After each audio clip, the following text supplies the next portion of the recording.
पीते थे। उनको लगता था कि मेरी कठोर साधना है, मैं जल पान करके रहता हूं, राम जी बनाएंगे तो सबसे पहले मेरे घर आएंगे। लेकिन जलाहारी महात्मा के बगल में रहते थे फलाहारी महात्मा, जो केवल फल खाते थे, एक फल एक दिन में, और पूरे दिन कुछ नहीं खाते थे। वो बोले राम जी आएंगे तो जलाहारी वालों के पास नहीं, सबसे पहले हमारे पास आएंगे, क्योंकि हम फल भर लेते हैं। एक उनके बगल में तीसरे महात्मा की झोपड़ी बनी थी। तो वो क्या करते थे, वो ना जल लेते थे ना फल, वो पयाहारी थे। पयाहारी का मतलब होता दूध पीकर रहने वाले। वो केवल एक बार दूध पीते थे और रहते थे। वो बोले सुनो, तुम लोगों की साधना इतनी कठोर नहीं है जितनी हमारी है। तुम तो जल पीते हो, तुम फल खाते हो, मैं तो केवल और केवल दूध पीता हूं थोड़ा सा एक बार। चौथे महात्मा और थे, वो बोले राम जी तुम्हारे पास नहीं, पहले आएंगे, हमारे पास आएंगे। बोले क्यों? बोले कोई जलाहारी है, कोई फलाहारी है, कोई पयाहारी है, लेकिन हम तो पर्णाहारी हैं। पर्णाहारी का मतलब पत्ते खाने वाला। बोले हम तो बेल पत्ती भर खाते हैं सूखी। राम जी हमारे पास आएंगे क्योंकि हमारी कठोर साधना है। लेकिन पांचवें महात्मा की जो कुटी दूसरे पहाड़ पर बनी थी, वो चिल्लाकर बोले सुनो, राम जी तुम्हारे पास नहीं, सबसे पहले मेरे पास आएंगे। क्यों?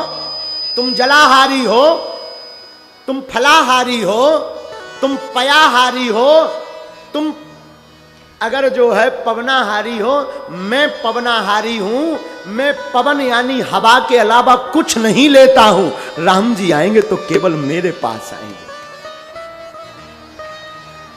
न जलाहारी के पास, न फलाहारी के पास, न पर्णाहारी के पास, न पयाहारी के पास। राम जी आएंगे तो पवनाहारी के पास आएंगे।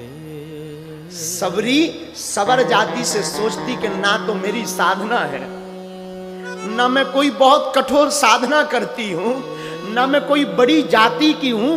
ये सब महात्मा तो बहुत ऊंची ऊंची ऊंची जातियों के हैं।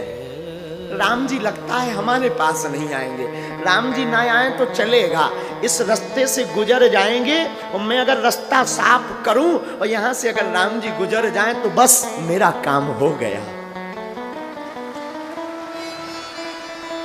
बुरा मत मानना मेरे पागलों, ऐसा कहना शायद किसी को ठेस लगे, पर ये हम कोई विशेष बात में नहीं, निवेदन करके बोल रहे हैं। भैया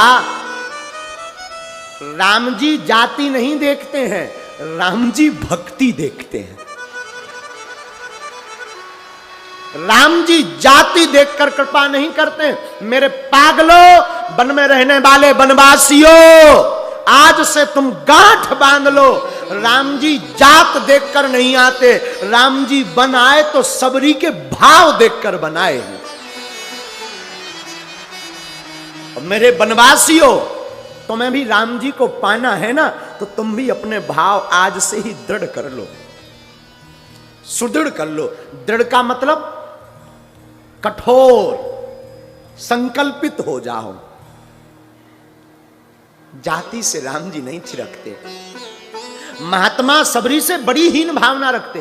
क्यों? सबरी एक तो स्त्री, हमारी सबरी माता एक तो स्त्री थी, दूसरा हमारी सबरी माता सबर जाति की थी, तो जो वन में और साधु रहते थे वो बड़ी हीन भावना।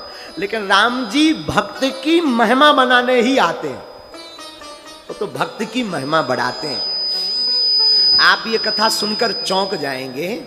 आहा, राम जी जब बनाने वाले थे तो एक दिन सबरी अपनी झाड़ू से रास्ता साफ कर रही थी। सबरी बुहार रास्ता आएंगे राम जी, सबरी निहार रास्ता आएंगे राम जी, आएंगे राम जी, आएंगे राम जी, आएंगे राम जी, आएंगे राम जी। मेरा भी धन्य जीवन बनाएंगे राम जी। मेरा भी धन्य जीवन भैया बनाएंगे राम जी। क्या करती? आंखों से रोज अपनी राहें बुहारती। आंखों से रोज अपनी राम जी आएंगे आंखें बुहारती। कांटे लगे न कोमल है राम जी। कांटे लगे न कोमल